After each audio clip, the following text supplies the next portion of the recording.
Dear students, welcome to the second live session of the course Solar Energy Engineering and Technology. So here in this live session, I will highlight the content we have covered from module 5 to module 11. So in module 5, primarily standalone photovoltaic systems were discussed, followed by module 6, grid connected PV systems were elaborated. In module 7, fundamentals of flat plate collectors were discussed. Then in module 8, exclusively flat plate collectors were discussed. And in module 9, solar air heaters. Then in module 10, solar concentrating collectors. And in module 11, thermal energy storage systems were discussed. Let us take one by one. In module 5, both in lecture 1 and lecture 2, standalone system were covered. In these lectures, initially, the components which were required to build a standalone systems were elaborated. So for example, if we have to make a street lighting systems and the power will be provided by solar PV modules, and that too only to the street lighting systems, then we need to have a PV module of required size, then charge controller, battery, inverter, and the light, which is nothing but the load. Then we have discussed about design steps of a standalone PV systems, and then we have solved numerical problems to understand the complexity of the design problem. Then in module 6 of lecture 1, that means lecture 1 of module 6, the grid connected PV systems were discussed, and starting with layout of grid connected PV systems, different components of the systems were discussed. Then selection of different equipment, the role of different components for maximization of PV system efficiency were elaborated.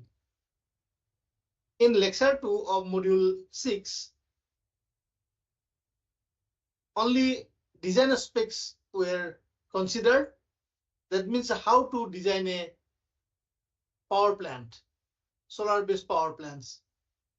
And to demonstrate it, we have considered a megawatt level power plant, and we have shown how to design a megawatt level power plant.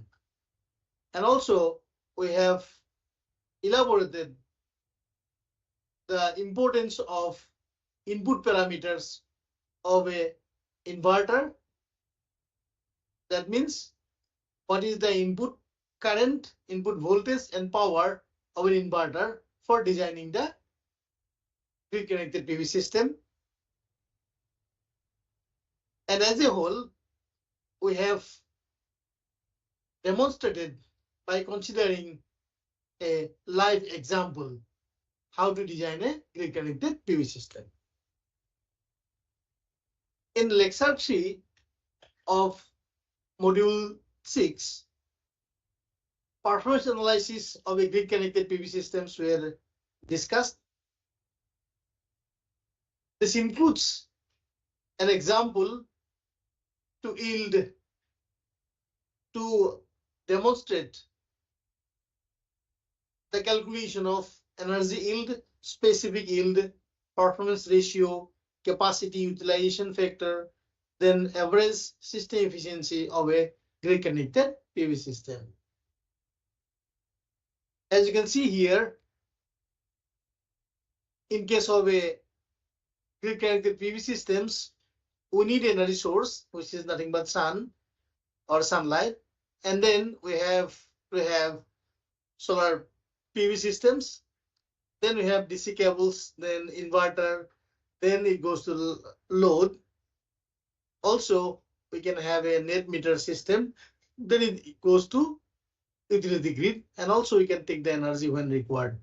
So all the things like what could be the manufacturing tolerance of these PV systems, then temperature effect, then dirt on the PV systems, then cable length, and then efficiency of the cable, inverter efficiency, then AC cable, then other things were discussed while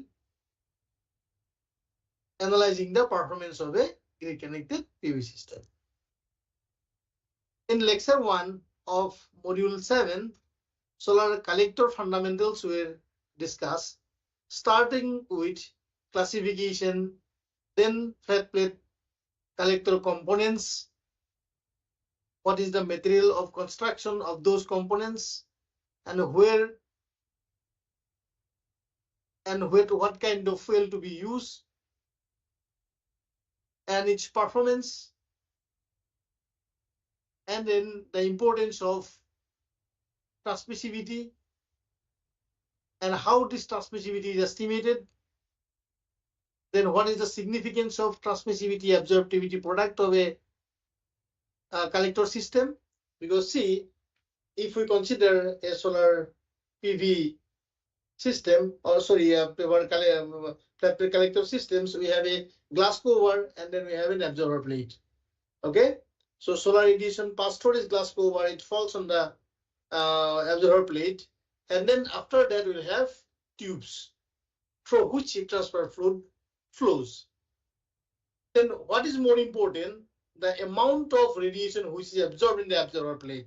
How to increase this absorptivity of the solar radiation and emissivity of the outgoing solar radiations.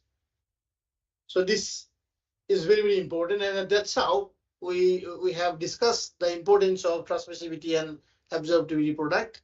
Then finally, we have discussed about instantaneous efficiency and stagnation temperature, because stagnation temperature is required during designing. So what maximum temperature can attain by a solar liquid flat plate collector, and that gives the design aspects of the system. In lecture 2 of module 7, we have discussed the modes of heat transfers, then different non-dimensional numbers used in heat transfer for calculation of heat transfer coefficients, then the correlations primarily for parallel plates were covered in this lecture. Then in lecture 1 of module 8, collector losses and loss estimations were elaborated. That means what are the heat losses are taking place from the collector system, what is top loss, what is bottom loss, what is side loss, and finally how we can define overall loss coefficient. Then also we have demonstrated numerical calculations associated with design of a flat plate collector, and we have shown the different techniques used for doing this. Say, for example, iterative techniques and the use of correlations. So just to recapitulate the kind of discussions held in the class, like we're interested about energy balance of the absorber plate. This is the absorber plate, and then we are assuming that this absorber plate temperature is TPM and ambient temperature is TA. If we write down the energy balance equation, it looks something like this. QU stands for useful heat gain, which is equal to AP multiplied by S. S is the solar flux received by this absorber plate, and AP is the absorber plate area. and QL is the losses. So if we deduct the losses from the amount of radiation received in this absorber plate, then what we are really expected to get is the useful heat gain. And this is nothing but the amount of heat carried by the heat transfer fluid.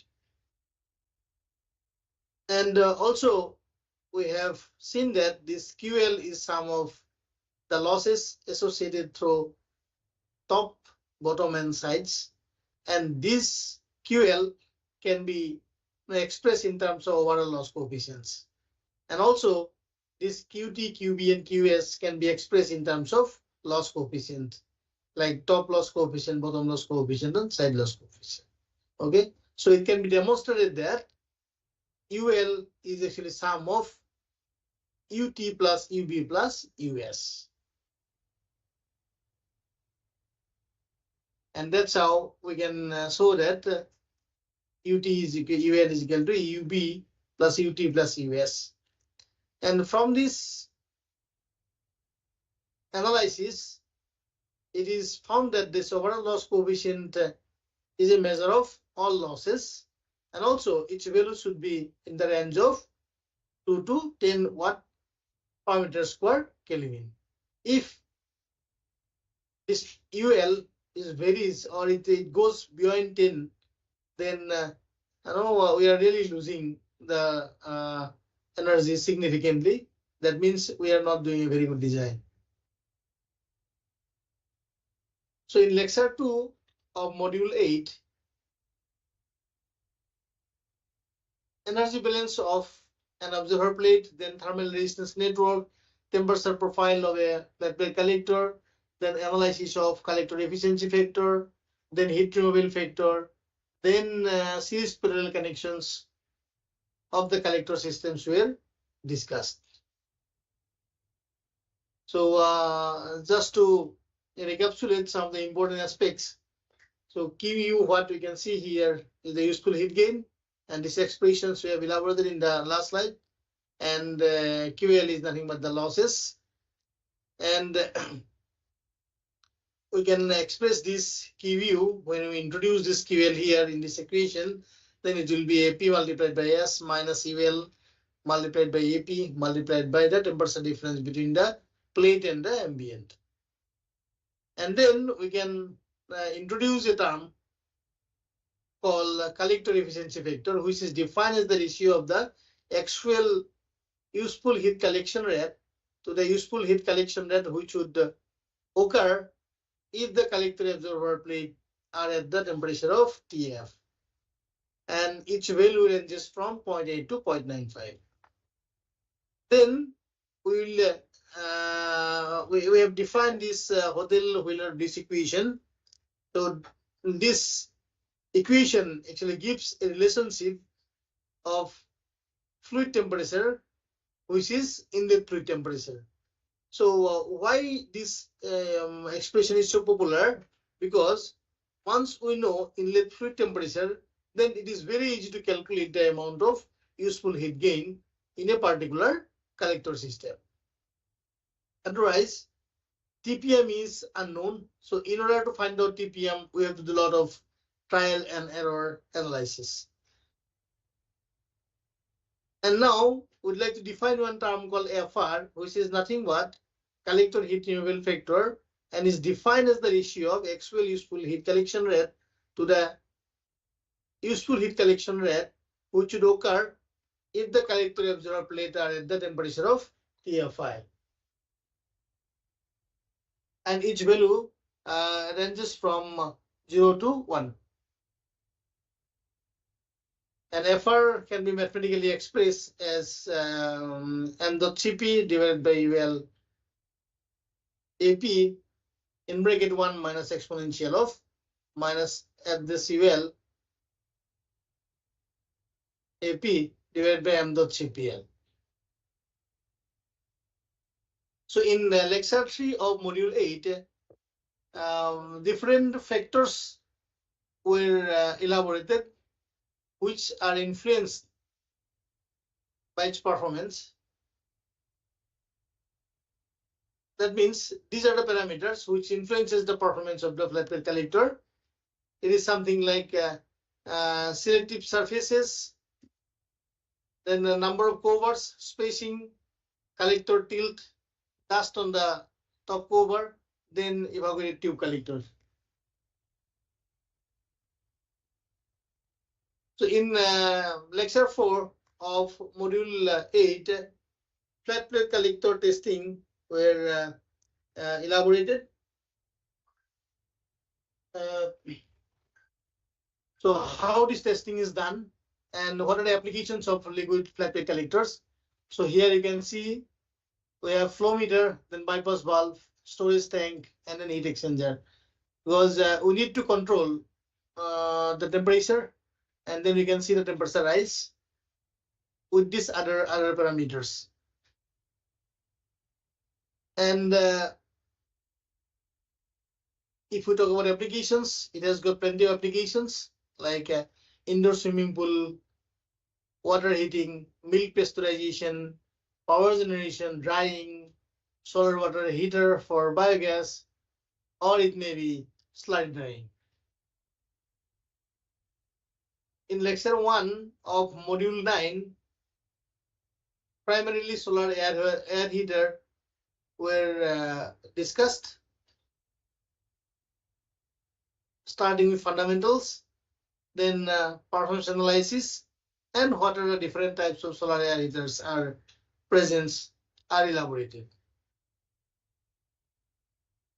In lecture 2 of module 9, the testing of solar air heaters were discussed, and also its applications were elaborated, like for drying of agricultural products, then process heat in the industry, and for power generation.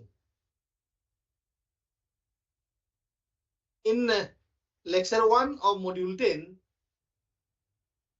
primarily solar concentrating collectors and its classifications were discussed, starting with fundamentals, then basic energy balance equations, then analysis of parabolic trough collector and heat transfer. Also, we have compared the thermal system or thermal energy receiver systems with respect to concentration ratios.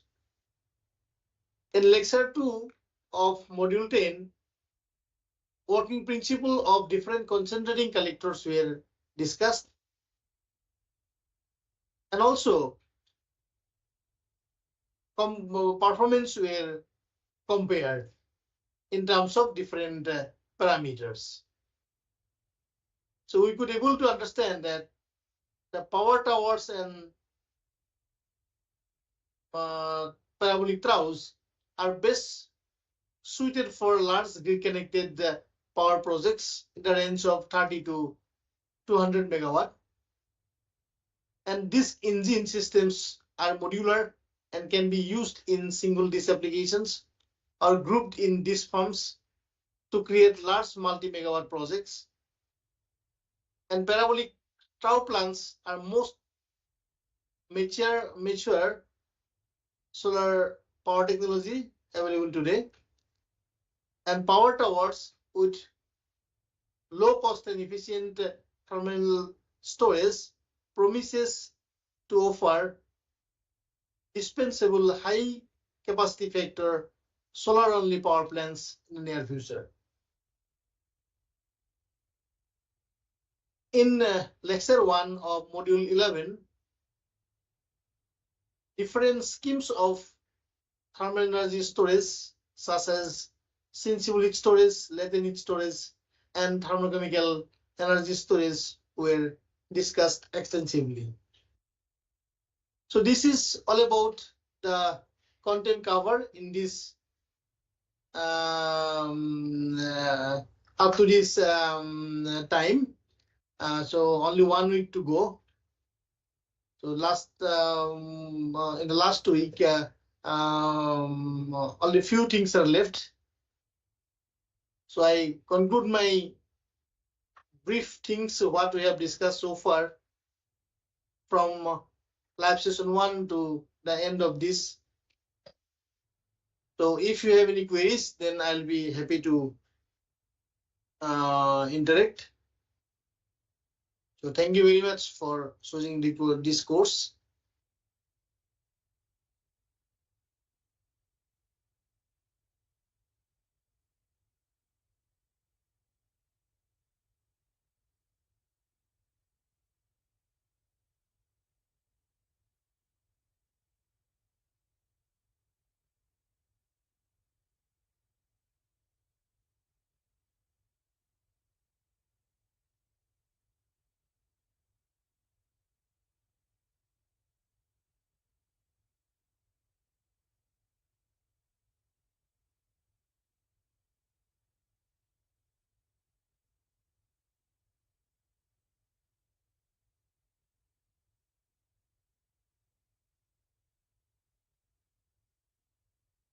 So if you have any queries, you can go ahead now.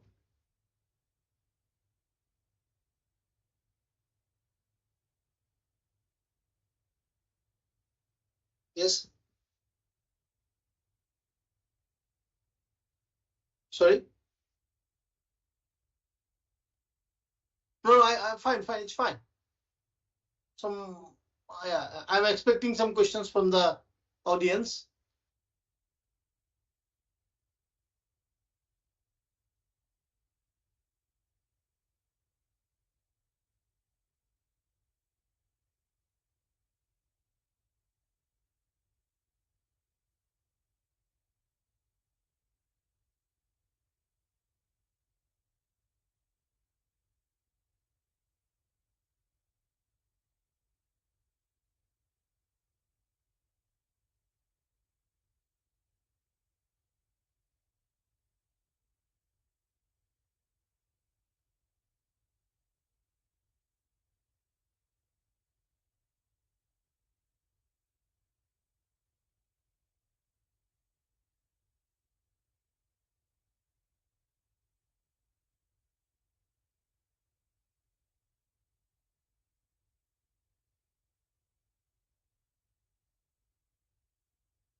I think no students are there in the group.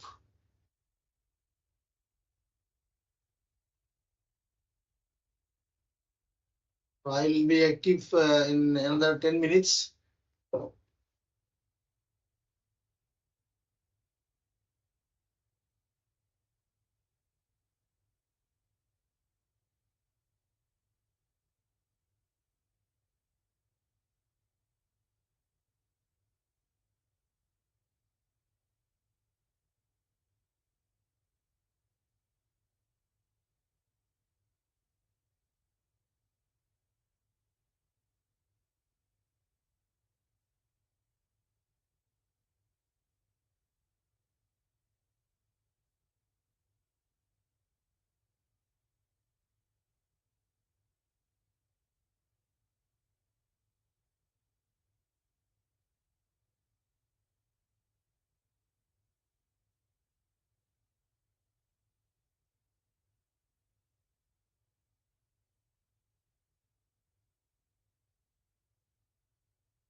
Since no student is here, so I would like to conclude here.